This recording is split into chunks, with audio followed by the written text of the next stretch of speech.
Fire Across the Sea, The Vietnam War in Japan by Thomas Havens. So for a long time now, I've been interested in the protest movements in Japan in the 1960s. And it's maybe an obscure interest of mine, but it's something I got interested in back in college when I did a student paper on the Japanese student protests in the 1960s. And then after moving to Japan and living there for several years, teaching English, this remained an interest of mine. I talked to several Japanese people who had been involved in these protests in their younger days in one form or another. I was always interested in finding English sources on it, but struggled to find English sources on it. My Japanese got decent over the time I lived in Japan. I was maybe intermediate, upper intermediate, but I never got to the level where I could break through and read scholarly sources in Japanese. So I was limited to what was in English, which wasn't a lot, although I was able to discover this book by searching around on Amazon. Now, as far as I know, this is the only book on the Japanese protests in the 1960s. The topic is covered, I think, in academic journals, like if you have access to those. But this is the only book-length source I could find that was in English. It was originally published in 1987, and then apparently it was updated in 2000. Or at least it was republished in 2000. When I was ordering this off of Amazon, I tried to order the latest version, and I kept getting messages that it was out of stock, but they were waiting for a new version to come into stock, and I waited for months. And then I just changed to the 1987 version. I mean, it was a used book, but used books are floating around, and then they shipped it out to me immediately. So, yeah, this is a review of the 1987 version. If anything changed in the 2000 version, I don't know about it. So, to give some background here, this is about the Vietnam War, but Japan was actually very much involved in the Vietnam War. You might not think it, but they were. And this was because during the time of the Vietnam War, there were still a lot of U.S. military bases on Japan. Plus, there was Okinawa. And Okinawa was actually a U.S. territory at this time. It was not returned to Japan until, I forget when, sometime in the early 70s, I believe, it got returned to Japan. So, 1972. So it was essentially a U.S. colony throughout most of the Vietnam War and was used as a launching point for men headed over to Vietnam. Men and supplies headed to Vietnam would either stop in Japan first for refueling or training or whatever, or they would come to Japan for medical or on rest and relaxation. But these bases, U.S. military bases in Japan, were very much involved in the Vietnam War. Also, from the business side of things, Japanese manufacturers were very involved in the Vietnam War, doing lots of trade with both the U.S. and the South Vietnamese Army, and perhaps even supplying the materials for the U.S. napalm bombs. Although this last part is a little bit controversial. Now, despite all this involvement, on the part of the ordinary Japanese people, there was great anxiety about what was going on in Vietnam. At the beginning of the war, it looked possible that China might get involved, and Japan feared that they might get drawn right into the middle of another world war if China attacked the U.S. bases in Japan. This seemed like a very real threat at the beginning of the war, and Thomas Havens goes into this in this book. Then after a certain point, it was obvious that this was not going to happen. But even after the threat of China joining the war diminished, there was still concern about Japan's involvement in the Vietnam War because Japan had the famous Article 9 of the Constitution, which is when they you'll be familiar with this maybe. This was after World War II. Their new constitution renounced war. Japan was no longer going to take part in any foreign wars. And that was the famous Article 9 of the Japanese Constitution.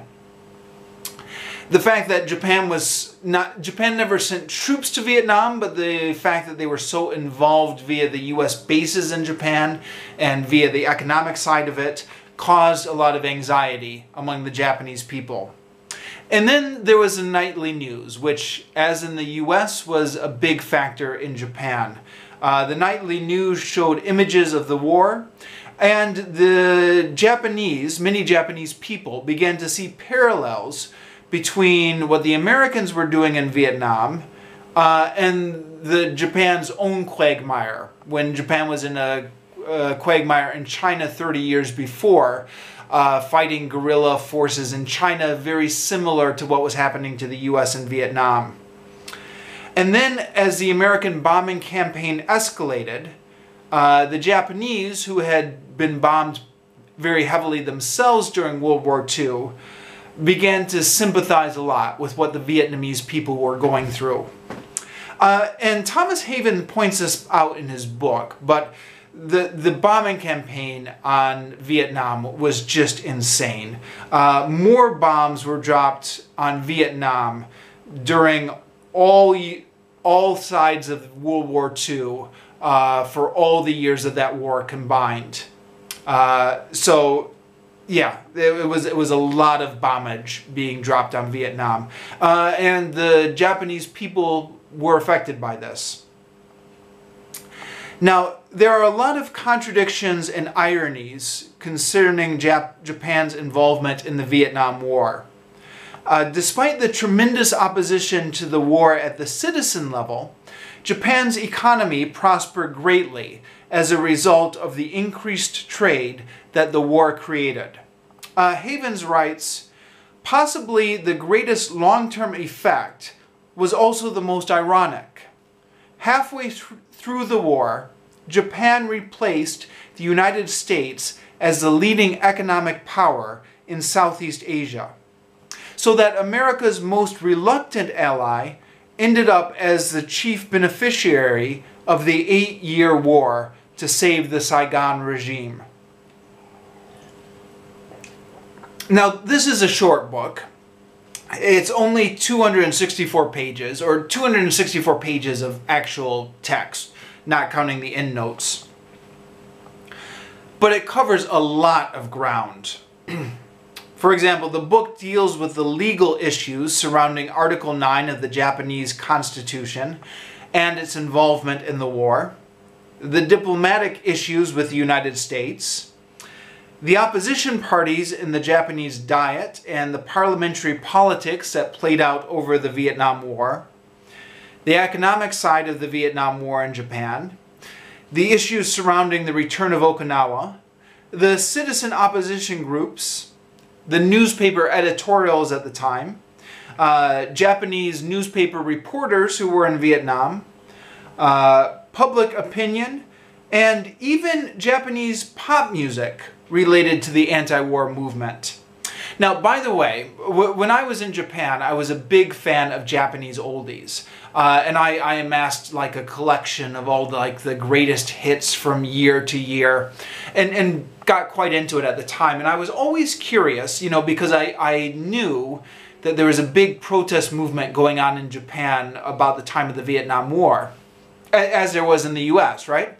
And then in the US, we got all this great protest music out of it, which was in the pop charts during the 1960s. In Japan, there wasn't any protest music. So, I had all these top hits from the 1960s in Japan that I was listening to. And they were all, Love My Girlfriend, Boy Meets Girl, all these kind of very fluffy type topics. And I always wondered, because I knew there was a big protest movement in Japan, why wasn't there protest music in Japan? There was kind of in the underground folk scene, but nothing on the pop charts.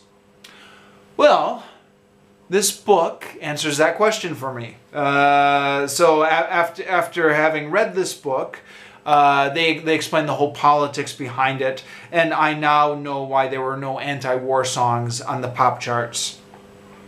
Oh, incidentally, this is going to be a brief tangent, but when I originally posted this review on my book blog, somebody from Japan actually commented that there was actually an anti-war song, the Shinso o Shiranai Kodomo Tachi, which I believe came out in 1970, if I remember right. And maybe, I actually am familiar with this song, and I don't think it's definitely not about Vietnam. It's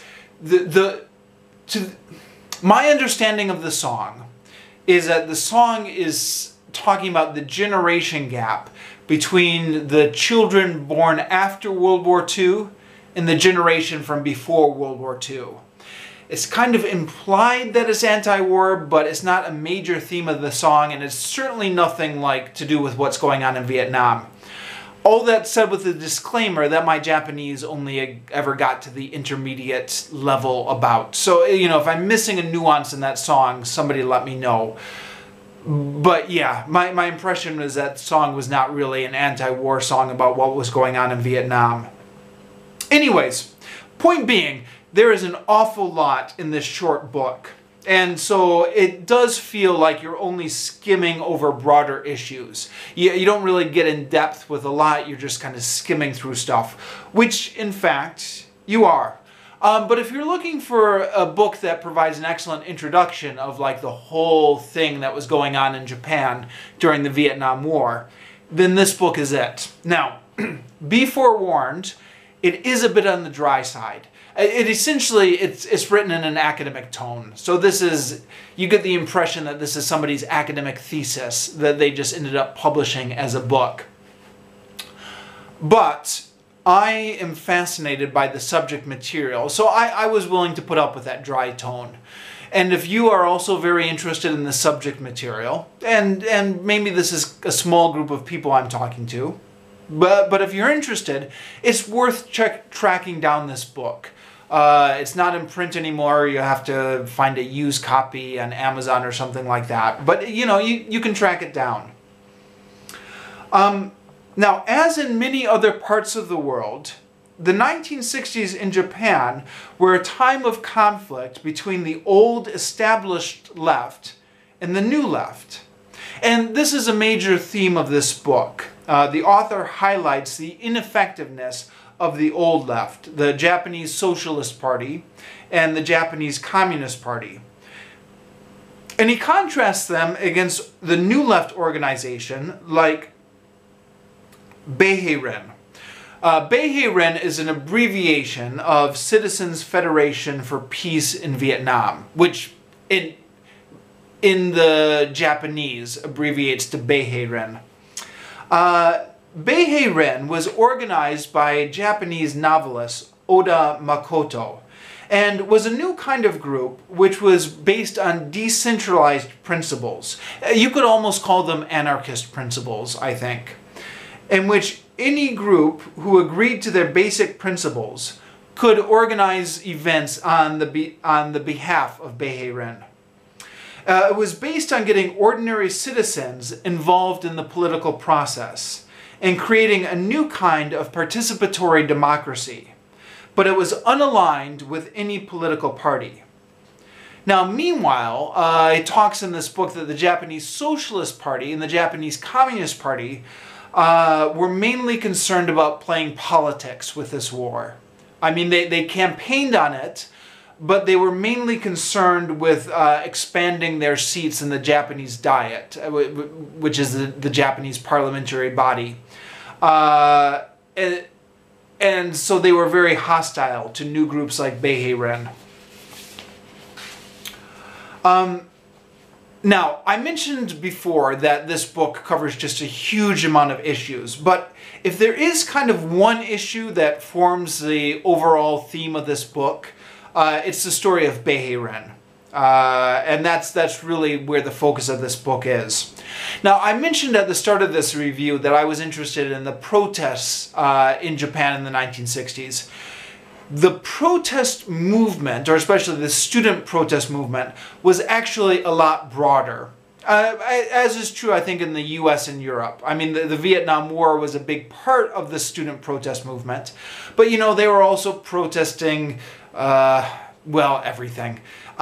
In Japan, the student protests were protesting the exams. They didn't like the exams that the university had. They were protesting corruption at the university. They were protesting tuition increases. So it was a much larger generational conflict. Now, the Vietnam War was an important part of that, and a lot of the student protests were about the Vietnam War, but they were also about a wide range of issues. So I suspect that's the reason Thomas Haven does not focus a lot of his attention on the broader student protests. I mean, I don't know because he never says so explicitly, but I'm 99% sure. So Thomas Haven talks a lot about Beheren's protest, but he does not talk about the student protests. And when he does, he just mentions them briefly as a way of contrasting them. Because the student protests got quite violent. There's a lot of students fighting the police at the universities. The Beheren protests were much more peaceful. So, for example, there was a very famous within Japan, battle between the police and the student protesters at Tokyo University over the Yasuda Auditorium. It was broadcast live on Japanese TV. Sometimes I've even heard it referred to as the Japan's Kent State. I mean, nobody was killed, but kind of that same cultural impact of seeing the police storming the universities. This only gets mentioned briefly in this book, and is only by way of contrasting it with the tactics of Beheren. So, quoting the book, the delegates of Beheren thought it would be wise to diversify in light of the campus violence that culminated when the police recaptured Yasuda Auditorium at Tokyo University on January 19. And that's all the mention it gets. So, yeah, if you're interested in the student protest movement, I guess this book is not really about that. But if you're interested in like the broader anti-Vietnam War movement in Japan, then this book gets into it. Now, Beheren also gained international attention when it began hiding deserters from the U.S. Army, right? Because there were a lot of U.S. bases on Japan. Some of the soldiers would desert in Japan, and Beheren would help them and smuggle them out of the country and arrange their passage to Sweden. Now, I mentioned in one of my previous reviews about a Japanese movie that came out in 1970, Stray Cat Rock Machine Animal, in which the whole plot of that movie was helping 2 U.S. soldiers escape from Japan on a boat to Sweden. Now that I know the history behind that movie makes a lot more sense to me. There are a lot of parallels between the Vietnam War and the Iraq War, and many of them are so obvious that it's scarcely worth mentioning them. But it is obvious reading this book. For example, Thomas Havens talks about how the Vietnam War destroyed America's image in Japan. Now, despite how much Japan had suffered at the hands of America during World War II, Japan was largely impressed with how America had treated it after the war and how America had helped Japan rebuild. So, right before the Vietnam War, Japan had a very positive image with America. In fact, a number of Japanese surveyed said that America was their favorite foreign country. And then by the end of the Vietnam War, America had a much less positive image in Japan.